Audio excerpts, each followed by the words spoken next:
Salam pertemuan kembali untuk saudara-saudari di dalam seri pembelajaran terakhir kita di dalam mandat penciptaan. Mari kita teruskan pembelajaran ini dengan berdoa. Maha besar Allah Bapa kami yang bertata dalam kerajaan surga, pencipta langit bumi dan segala isinya, sumber segala sesuatu yang mempunyai kuasa, yang telah memberikan mandat kepada manusia untuk mengurus segala ciptaan Tuhan. Dalam nama Yesus kami berdoa. Amin.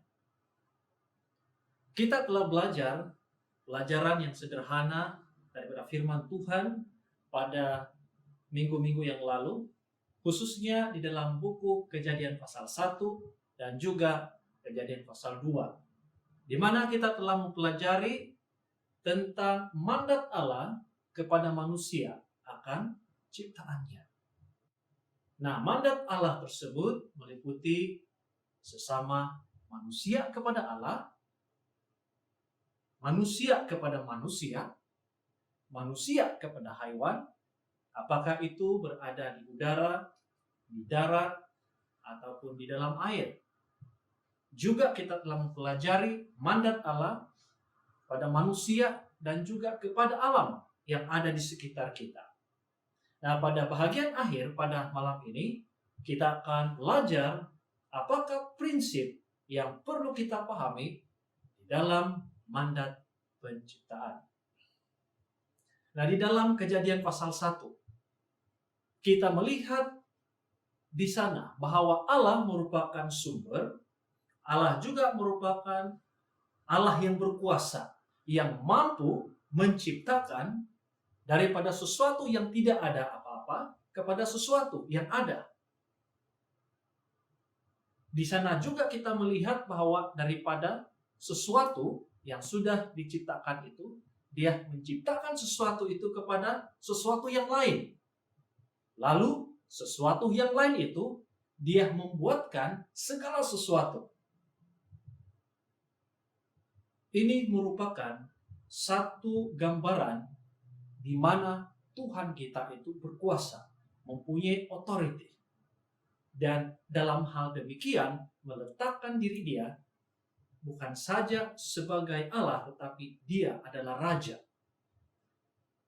Firman Tuhan di dalam Mazmur 115 ayat 16. Langit dan langit kepunyaan Tuhan, dan bumi itu telah diberikannya kepada anak-anak manusia. Di sini kita melihat bahwa langit atau alam yang berada di atas bumi ini, itu adalah milik Tuhan. Itu adalah kekuasaan Tuhan. Sementara dia telah berikan bumi ini kepada manusia untuk diusahakan, untuk dikerjakan. Nah, kita melihat bahwa begitu luas sekali kuasa Raja ini, kuasa Allah ini. Tetapi dalam masa yang sama, dia telah memberikan satu kesempatan yang istimewa kepada manusia. Dia telah percayakan bumi ini di bawah pengurusan manusia. Saudara-saudari yang diberkati Tuhan, Allah berkuasa. Ayat tadi mengatakan Allah mempunyai otoriti, mempunyai kuasa untuk memberikan mandat ini, bumi ini, untuk ditakluki dan dikuasai oleh manusia berdasarkan cara pemerintahan Allah. Nah, di dalam Kejadian pasal 1 ayat 28, firman Tuhan mengatakan, taklukkanlah itu, berkuasalah di atas segala ikan-ikan di laut, burung-burung di udara, dan atas segala binatang yang merayap di bumi. Kalau kita lihat kata maksud takluk di sini, dalam kata asalnya membawa maksud segala sesuatu datang tunduk menurut. Sementara berkuasa membawa maksud berkuasa melaksanakan suatu tujuan. Nah, saat bumi tetap beroperasi dengan sungguh amat baik itu menggambarkan keagungan kerajaan Tuhan. Jadi ini cukup jelas bagi kita mengapa Tuhan itu mempunyai kedudukan yang tinggi, kedudukan sebagai raja, kedudukan sebagai Allah.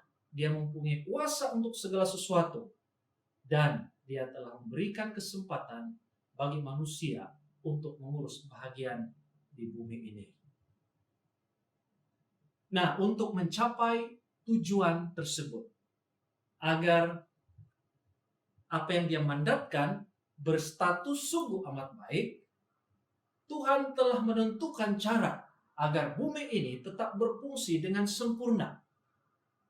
Sesuai dengan firman Tuhan, Kejadian 1 ayat 25, Tuhan Allah mengambil manusia itu dan menempatkannya dalam Taman Eden untuk mengusahakan dan memelihara taman itu. Kita lihat perkataan di sini, mengusahakan dan memelihara taman itu adalah cara yang digunakan oleh manusia untuk mengekalkan keagungan Tuhan. Kata kerja mengerjakan dalam kata arti asalnya membuat maksud bekerja, melayani, ataupun menyembah. Sementara memelihara membuat maksud menjaga, melayani, melindungi, mengaplikasikan penjagaan, memelihara, dan jika terjadi kerusakan, maka pemeliharaan harus dilakukan dengan sepenuhnya. Inilah caranya bagaimana kita mengekalkan kemuliaan dan keagungan ciptaan Tuhan.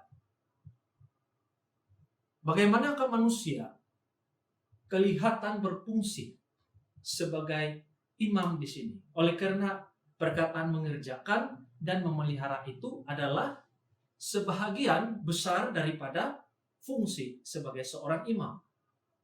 Nah, kita kembali kepada Perjanjian Lama. Di dalam Bilangan pasal 3 ayat 7 hingga ayat 8, mereka harus mengerjakan tugas-tugas bagi Harun dan bagi segenap umat Israel di depan kemah pertemuan, dan dengan demikian melakukan pekerjaan jabatannya pada kemah suci. Ayat 8 mengatakan, mereka harus memelihara segala perabotan kemah pertemuan dan mengerjakan tugas-tugas bagi orang Israel. Dan dengan demikian melakukan pekerjaan jabatan pada kemah suci.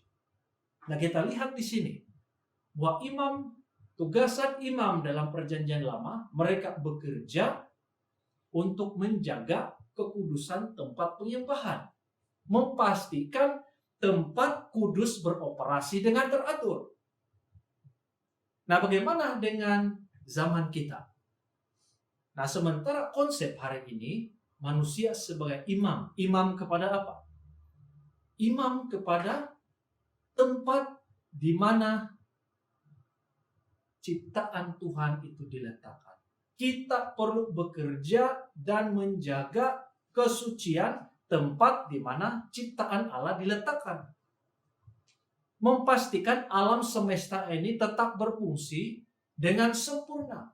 Sehingga ia dikatakan taman itu sungguh amat baik. Nah, Adam telah diberikan satu tugas sebagai imam kepada Taman Eden.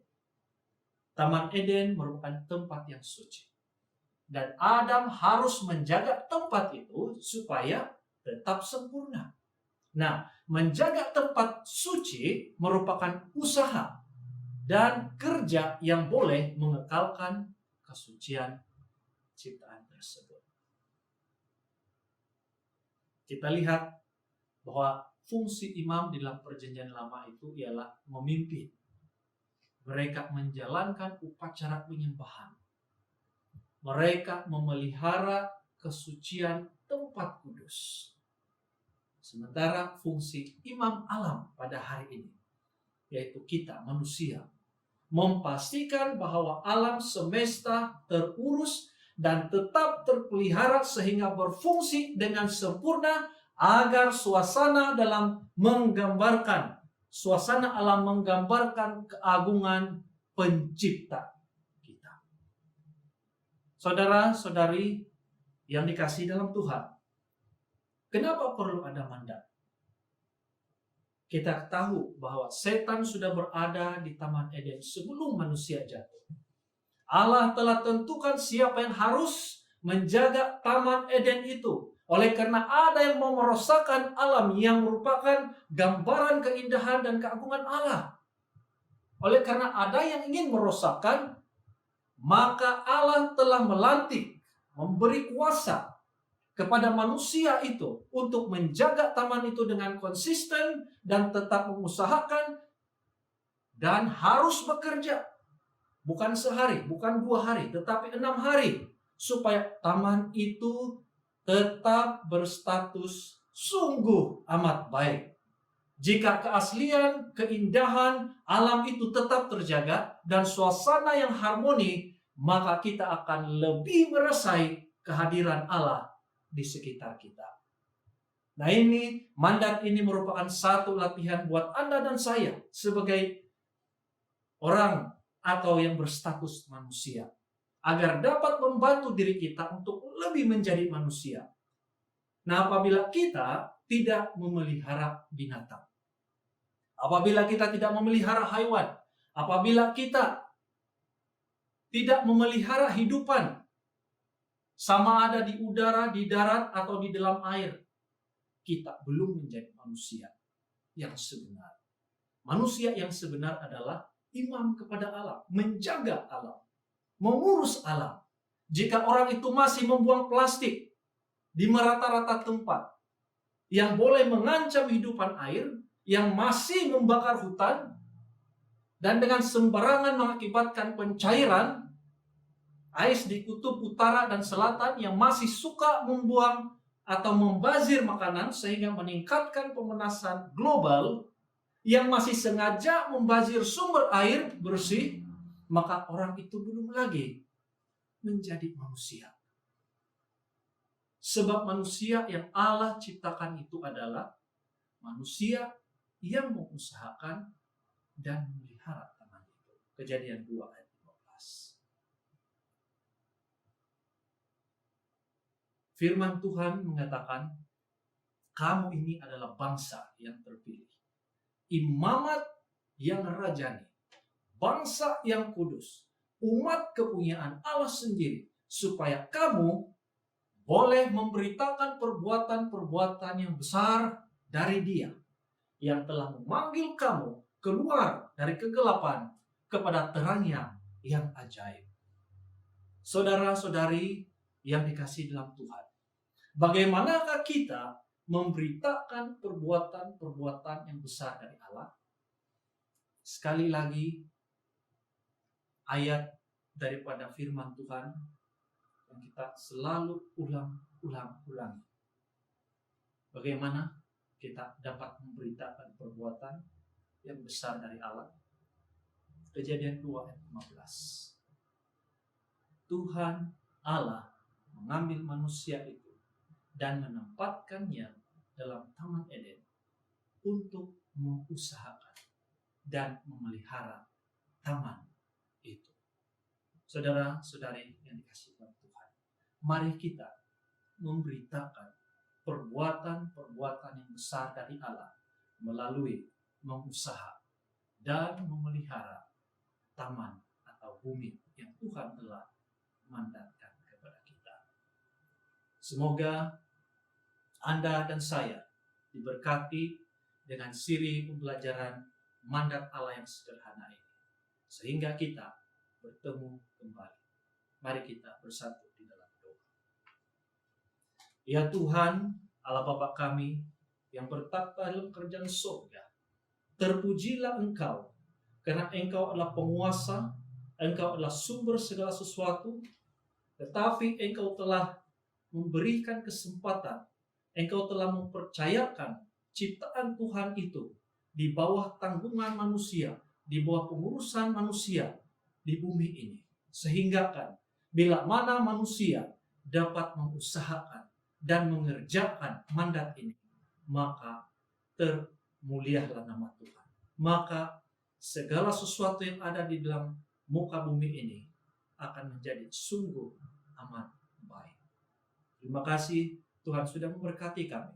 Di dalam nama Yesus kami sudah berdoa.